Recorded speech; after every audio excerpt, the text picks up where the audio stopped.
Welcome, Lorraine, to our Women Who Make It Happen series. Thank you. Would you like to tell the audience about your career journey to date in banking and financial services? Of course. Well, it didn't start out in banking and financial services, of course. So let me take you way back as it went. I was always going to be a famous actress, obviously. Excellent. Obviously.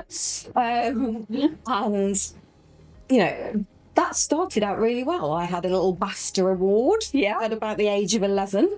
Fantastic. That's a good start. Always my icebreaker. Yeah. For, you know, and then these things never don't happen to most people. No. So along the way, I ended up working for a county council. Yeah. In their accounts team, looking after the EC school milk subsidy scheme. Oh, wow. Back in the day. We don't have milk anymore, do we? No. And it used to get audited to death. Yes. So, and there just seemed to be lots of people coming along and ticking things with different coloured pens. Oh, right. And I thought, this seems great. Yeah. Seems like a really easy job. Yeah. And you think that when you're sort of in your late teens, early 20s, because I'd gone straight into work from A-levels, so didn't go to university, because I didn't know what I wanted to do. Yeah. Fair enough. And I think a lot of people at that age don't. Yes. I think I was just lucky enough to realise that I didn't. And when you have those career talks, people say, oh, well, you'll just become a teacher.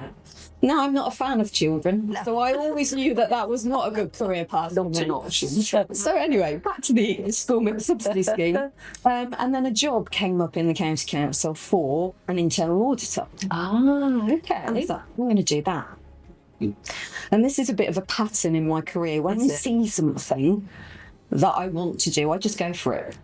That's really good to know, because I think a lot of women tend to shy away from things like that. So it's good to have a role model to show them that you just reach for anything. My attitude has always been, what's the worst that can happen? You get a no. Yeah. Yeah, and it might hurt for a few days. Yes. You do end up learning from it, Yeah. even if you take a bit of time to reflect on it. Yeah. So I went into internal audit at the county council, studying for my AAT at the same time. And then I read an article in the AAT magazine about how wonderful it was to work for the then Big Five. Okay.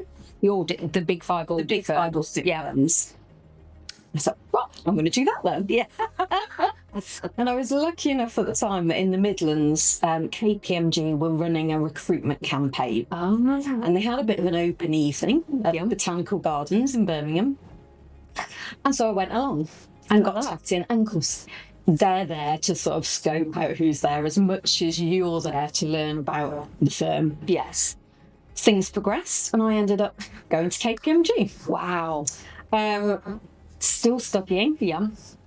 And then sort of, things move along. I had a variety of things at KPMG, went to other firms, worked in organisations. And I don't want to give my age away soon.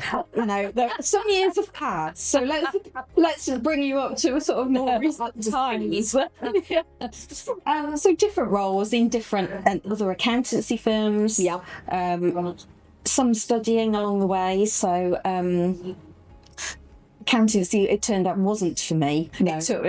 Numbers to me are quite boring. Sorry, it's many accountants in the room. So I ended up doing the second stint at KPMG a little bit later. And by then I was very much in that internal audit, compliance, risk space. Yeah. So the opportunity at KPMG, it gave me the chance to work across a number of sectors and a number of clients, but always in that internal audit, risk and compliance space. Yes. Now, as is the way with any of the now Big Four, people come and go. Yes, absolutely. So that's how I ended up in my first job in financial services nationwide. Excellent. Good company to work for again. Nice brand. And so I'm from Plymouth. My husband is from the Midlands. So I'm gradually getting in further southwest. So Swindon, where Nationwide's HQ are, that's further southwest than Nuneaton, which is where we were. So I started in an internal audit role at Nationwide. And whilst I've done some work with financial services clients before, this was my first role solely in with a financial services company. And it was a bit of a revelation, really.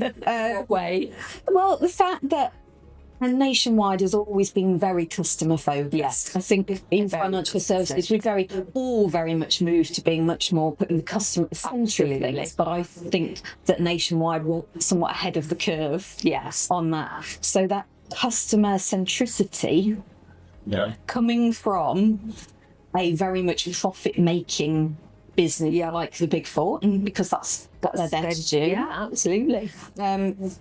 Was fantastic. Yeah. Because I think early on, I've always had this want to help.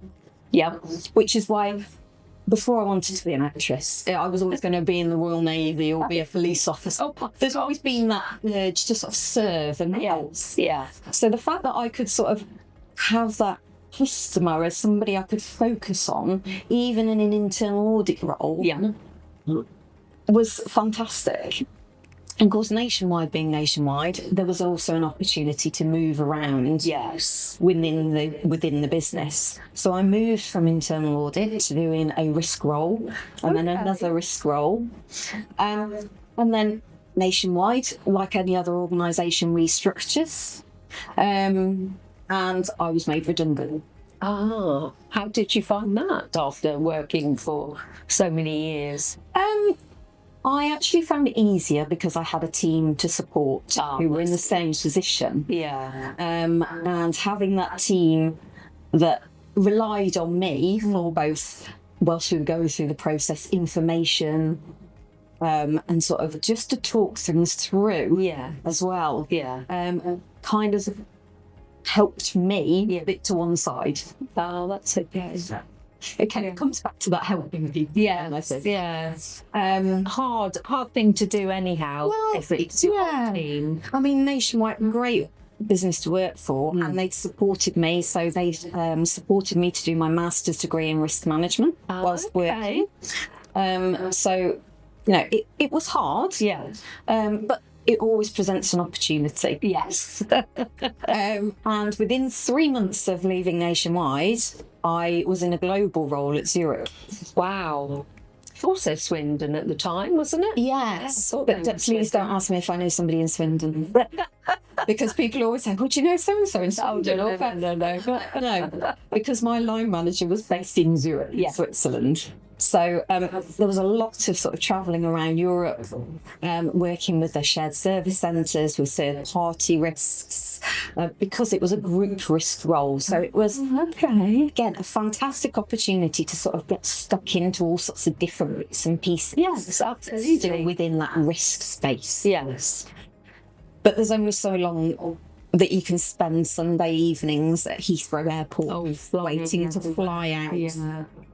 So when a role came up 20 minutes down the road, oh wow! I remember this is pre-COVID, so we were all very much in the habit of working sort of 9 to 5 in the office. Yeah. Then it was that. Right, that's the role I want. Yeah. I'm gonna do that. You actively sought that, did you? Yes. Yeah. I saw the role. Yeah. No, that's my job. Yeah. There won't be anybody else within about 20 minutes. No, journey of that office that has my experience. Yes. Yeah. So this confidence hasn't always been there. It's safe to say. I think it comes with experience, including those experiences of things like redundancy. Yeah, it does build your resilience, but your confidence as well. Yeah. So I went into that role. It was a brand new role in social housing. Okay. So very different in many ways, but still heavily regulated. Yes. So there is always that read across. And part of the reason they'd been downgraded by the regulator, and part of the reason was that they did not have a consistent approach to risk management. Right. Okay. And risk management in that sense went sort of much broader scope than you might think about it in financial services. Yes. So it included data protection, business continuity, health and safety. Oh, Not my never have that one again. Yeah. Yeah, that's an add-on that we don't have, or not in compliance. No, so a very broad role. But again, I know my own faults. I get bored easily, so I do need new challenges. And those different disciplines within the broader risk management scope provided that opportunity and that chance to learn something new. Yes. Spent some COVID hit. Yeah. And I think for all of us, that, you know, that was a challenge, different issues. Suddenly we're all at home with my husband. He probably feels exactly the Yes. but and just not seeing people and having to get used to working remotely. Yes. Now, the social housing provider I worked for took the opportunity to kind of restructure things, and I found myself looking for a job again during COVID. Yes. Difficult time. It was, but thankfully the summer was wonderful. So I spent my mornings looking for a new role and the afternoons sunbathing in the garden. Excellent. So there were again, definite pluses. And then I had 2 roles on the table. Oh, that's lucky. In financial services? Yes. Yeah. And one was a full-time permanent role on a certain salary. The other one was a maternity leave cover for Nest, so pensions, on a lower salary. Okay. Now, on paper, most people would have gone for permanent full-time role on more money. Yes. I think I've learned over time to go with my gut. Ah. And the people at Nest who were involved in my interview process sold both the organisation and the role to me. So, much to my husband's cautionary note, shall we say, I went for the role at Nest. So the maternity leave cover, and it was absolutely the right decision. Why?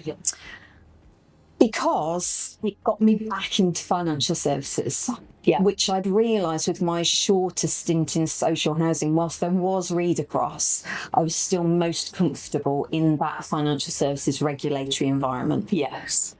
So I still found myself thinking, well, what would the FCA be doing? This is when I was in social housing. So I'd realised that was essentially my comfort zone. Absolutely. But pensions are specific again within that financial services space. So that provided that, again, that challenge to learn something new. Yeah. Whilst applying all those skills, knowledge, that expertise I'd gained at Nationwide, Zurich and other roles. Whilst I was there, so it was a mat leave cover for a head of risk. They decided that actually they needed a director of risk. So through an open recruitment process, I was successful then in getting the director of risk role. So ended up staying at Nest. Oh, that's good. And I had the most wonderful team around me, which always makes things so much easier. Yes. And an all-female team. Oh my gosh! Was that? Did you inherit that team, or did you build it? Changed a little bit since from when I first started, but it wasn't done purposely. No. So through recruitment, whilst I was in that role, it just naturally happened that way because those people that came on board, those women, were the best people for the roles we had. Now, because of that need for a new challenge, I'm now in a brand new role that I started about 6-7 weeks ago. Yes. So another mat leave cover. Ah, okay. So I am the Chief Risk Officer for Virgin Money Investments. Fantastic. So they are a subsidiary of Virgin Money. And basically they provide Virgin Money sort of investment products and services. And again, people might say, right, well, why did you leave that role at Nest to take a mat leave cover? And again, now this may seem very strange coming from somebody in the risk world. But I do think the flip side of risk is an opportunity.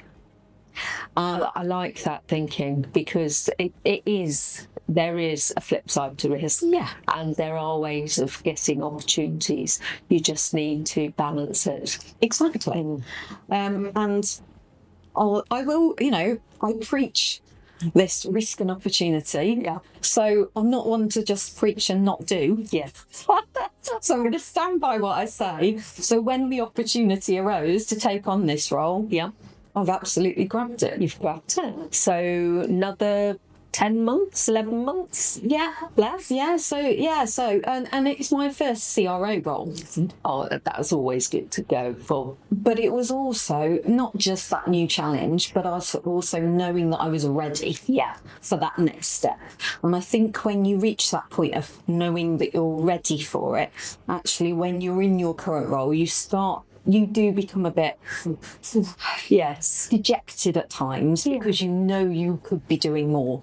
Yeah, you're ready, aren't you? Yeah. You need that. You're chomping at that bit for that next challenge. And I think it's quite important to recognise that, because when you go to an interview, people say, well, why do you want this role? And sometimes it's just because I'm ready for the next one. Yes. And it doesn't always seem the appropriate answer. Yeah. But actually, if you're honest with people, most people have experienced that themselves. Absolutely. And by being transparent with them around how you're feeling, most often you get the, yeah, I know what you mean. Yeah. You've had an interesting journey, because you've come from an environment where you've gone straight into work rather than traditional route of studying. Then you've moved around, then landed on something you felt comfortable with or you're driven by, and then gone into studying, which is quite interesting route to take. Well, did you have any mentors that coached you to do this? Was it done by yourself? How did those opportunities come about? I think from the studying point, I've always been more academic. Yeah. Anyway, so I quite like an exam. Yeah. Because I was sort of earlier started GCSEs, and they had coursework.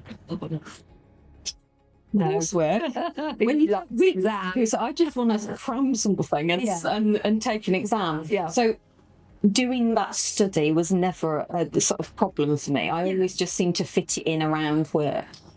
In terms of mentors, I think I've been lucky that in the organisations I've worked, there have always been people that have taken a similar route. Yes. Not many, No. I would say. A lot of people, particularly in financial services and in more senior roles, have taken that more traditional route of A-levels, university. Absolutely. There's always a few, Yeah. and I tend to seek them out. But in You terms gravitate yes, together. I think you do. Yeah.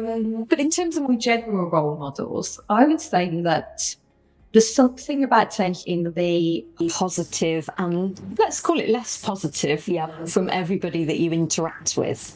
So I think from a female perspective, Helen Dean, who is the prior CEO at Ness, I would have to give her a shout out. Yes. Because Helen is phenomenal at digging into the detail and then being able to take it up strategically, but is also not afraid to show her passion Yes. about the subject. And I love that, because I'm not one to have a poker face. No. So people always know exactly what I'm feeling. Yeah. So to have someone there that isn't afraid to show that same emotion, that passion, that feeling is amazing. But along the way, it has been different people. So I have done a short stint in social housing much earlier on in my career. And that's a big part of when you reach a senior role, is going to boards and committees. Yes. And I think it can be quite daunting when you first go. You've had Absolutely. the great and the good sat there all asking you questions. Yeah.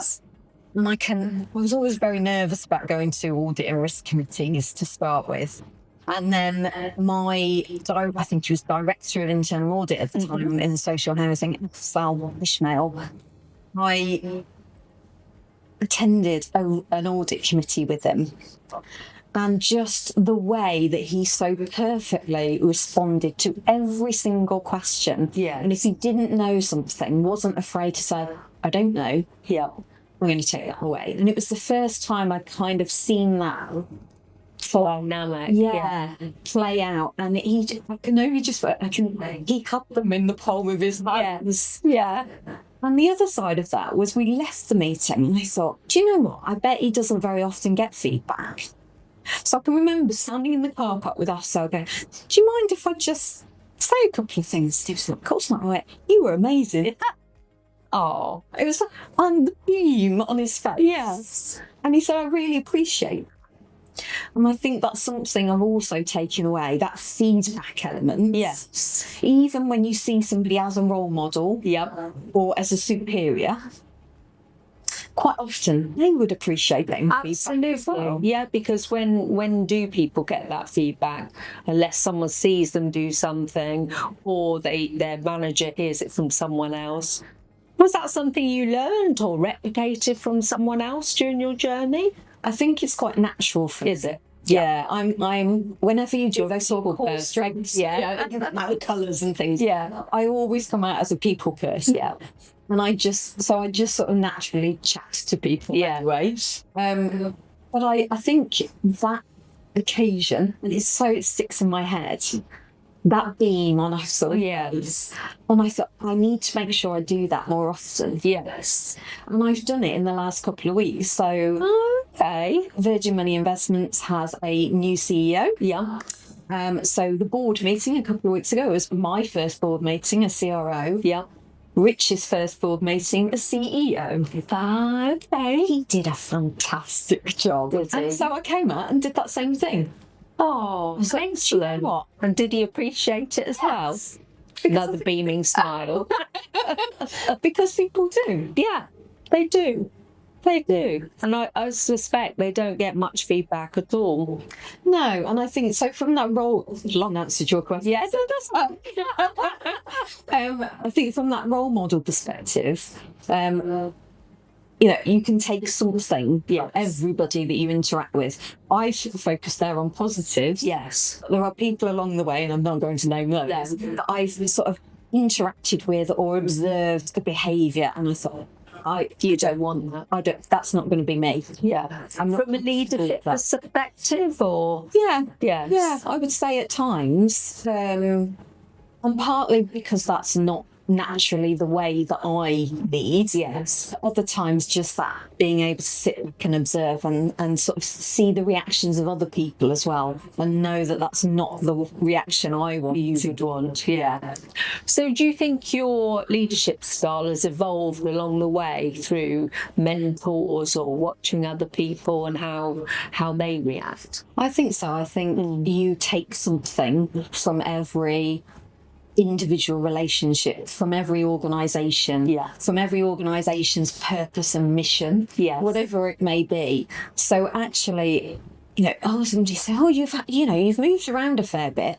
I don't see that as a negative. No. Because I've taken something. We can very clearly state what I've taken from each of those roles and organisations. Yes. And in the last couple of years, I've had to sort of ask people that have been part of my teams for feedback. Okay, you asked them directly. Yes, I had. It was my interview for the director of risk at Nest. Some of it was around leadership. Yes. How do you see yourself as a leader? And one of the things I'm terrible at is actually getting feedback myself. Yes. Because if it's positive, I just get embarrassed. Oh, bless you. And if it's less than positive, I get defensive. Yeah. I know this. I've worked with mentors to try and... It's a slow process. Yeah. It's still a learning curve.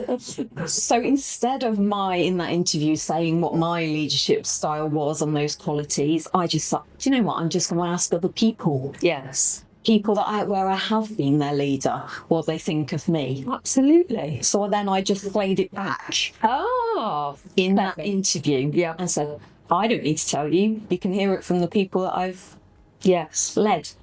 I think that's the best reaction, isn't it? The best way you can sell yourself is through the people that you lead. Yeah. And what they say. And it's quite heartening. Yes. I think when I sort of doing a little bit of prep for this, I sort of took a look back at that and I thought, yeah, do you know what? I've sort of matured in my approach over time. And I think there are some values that hold true throughout that period of time. Yes. I think self-reflection is quite important along one's career journey as a whole, because it gives you time. If you give yourself time to think and process what you've done and how you've done it, a bit like you said about going through these questions and thinking about your career journey, you then see different scenarios that perhaps you've come across or you've replicated, and behaviours that you've changed or evolved or moulded into other people. But I don't think we take time often enough to do it. No, because we all get so stuck in the day-to-day, the business as usual. Yeah. That setting aside time, some quiet time, where you're not going to be disturbed, to just sit back and reflect on a particular situation, or or a particular board or committee meeting, whatever it may be, any sort of interaction. Yeah, and we should do that. Do it more. We should give ourselves time to do that. Absolutely. Is there anything now you're at a CRO role? Now you're in that level, C-suite level, that you would tell your younger self that you may have done differently going back a few years? Stand up for yourself a bit more often. So I've already said, that confidence that people's, that I know they've told me, that see in me. Yes. I'm naturally fairly introverted. So earlier in my career, I often overcompensated. Right, okay. Yeah. Which then people saw me as, overconfident and a little bit pushy, and actually it was just it was actually just me going, I'm really nervous. Oh, bless you. But again, a self-awareness, you come it comes, and with that I think there are occasions where I've just taken feedback and let it fester if it's not been the most positive feedback.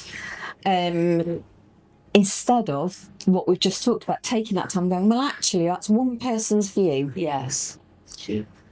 And is that actually what other people would say? And is it something consistent? Yeah.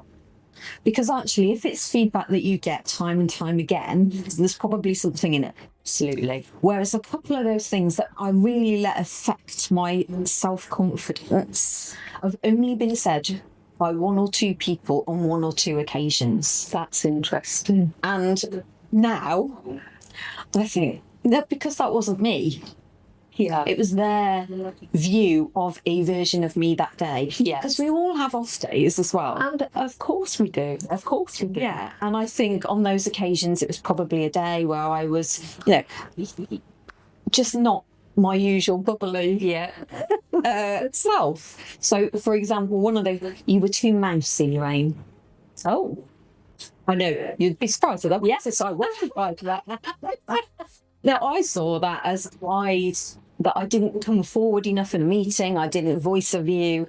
And actually, I was the most junior person in the room. Yes. What that person saw as me being mousy, I saw it as being respectful. Okay. But that really affected me at the time. Oh. But now, I go, well, no, actually, there was nothing wrong with that. No. That was your view, yes. And on that day, on that occasion, in that same circumstance, I would probably be exactly the same. Yeah. That's good to know, isn't it? And that's okay. It's fine. It hasn't stopped me from doing what I want to do, which is brilliant. Yeah. It's brilliant that your career's evolved in all shapes and forms and squiggly lines, as I like to say. Well, sometimes through luck. Yeah. Sometimes on purpose. Yes. I think also you've gone out and proactively sought them, which is something that a lot of women don't necessarily do. They look at an advert and they think, oh, I can't tick 90% of that, so I won't apply. Whereas male counterpart, not unfortunately, tend to see 2 or 3 things and 40%, and then they'll apply. I might have got the figures slightly wrong, but it's something extreme like that. Yeah, and I that's not to say I haven't done that. No. And sometimes I think there's just, again, it comes back to that trust in your gut. So it not always happens. No. But sometimes there's a role that, on paper, like you say, I'm like, I take 50% of that. Yeah. There's something about it that I'm just going, no, I'm still going to go for it. Yeah. And if nothing comes of it, fine. Yeah. Lost anything. I think that's what we all need to do, is to have more of a trust your gut and go out there and try. Just try and apply for these things. What have you got to lose? If you don't hear back, you don't hear back. You're not in any worse a position. Exactly. And if you get further down the line and get a no, take that time that we've talked about, make sure you do, to just reflect on, hopefully, the feedback that you get. And if you don't get feedback, because you don't always, if you're applying for new roles, but you can still self-reflect. Yes. Yeah, and I think that's important to make time to do that. Absolutely. Are there any other takeaways that you would give females that may be watching this to help them progress their career into a leadership role? Don't be. So there's lots of talk about being, your authentic self. Yeah. And I think we've come a long way, particularly in financial services, enabling people to be much more themselves. Yes. I think there's still a cautiousness in some people, particularly women, about believing that of an organisation. But what I would say is, even if you don't feel comfortable being yourself, find those elements about yourself and play to those strengths. And the rest will come with that experience, and with that experience comes the confidence. Absolutely. So actually, if you sit back and go, well, actually, I am a people person, so how can I use that even in a role that isn't naturally seen as a people role, like risk or intel, how can I use that to differentiate myself? Yes. I like in a that. positive way. Yeah, I like that. I think people don't celebrate their successes, and they need to know their strengths more. And I think, and if you don't have an outlet for some of those strengths in a full-time work environment, find other ways. Like you do. Tell everybody what you do outside of work. So on top of being a CRO for Virgin Money Investments, I also am a part-time group exercise fitness instructor. Amazing. So I teach various Les Mills classes for people that know Les Mills, and I also teach Zumba, and I'm also hold a license to take people out running. Wow. I don't know where you fit everything in your... I get bored. Yeah. But it is another outlet. Yeah. So it helps that challenge, doesn't it? Back at the beginning, I said I was going to be a famous actress. There is a certain former element in me, which is why these days, board and risk committees, it's just putting on a performance. Yeah. Really. But there is another. Again, I do sometimes need to play down that energy, that bubbliness, because people don't expect it. Yeah. And there is a case of needing to balance it. But the balance of that for me personally is being able to, early mornings, evenings, weekends, go and stand in front of a group of people and go, no, 2 more burpees. Oh, come on, you're better at salsa than that. Brilliant. Yeah. So it's finding that other outlet. Excellent. So it's finding that balance between work and home life that cover all of your skills and help you feel fulfilled. Fell over my teeth then. And that's part of, I think, so teaching those classes, standing in front of a group of people, being the one essentially in control of what they're doing Yes. physically, and often what they're thinking about as well, has built my confidence in a full-time work situation as well. Benefit to the home. So What a fascinating career you've had and journey. not yet, so one. No, it's not. No, it's not. We will be waiting to see what you do next. Thank you very much for your time. Thank you, Sue.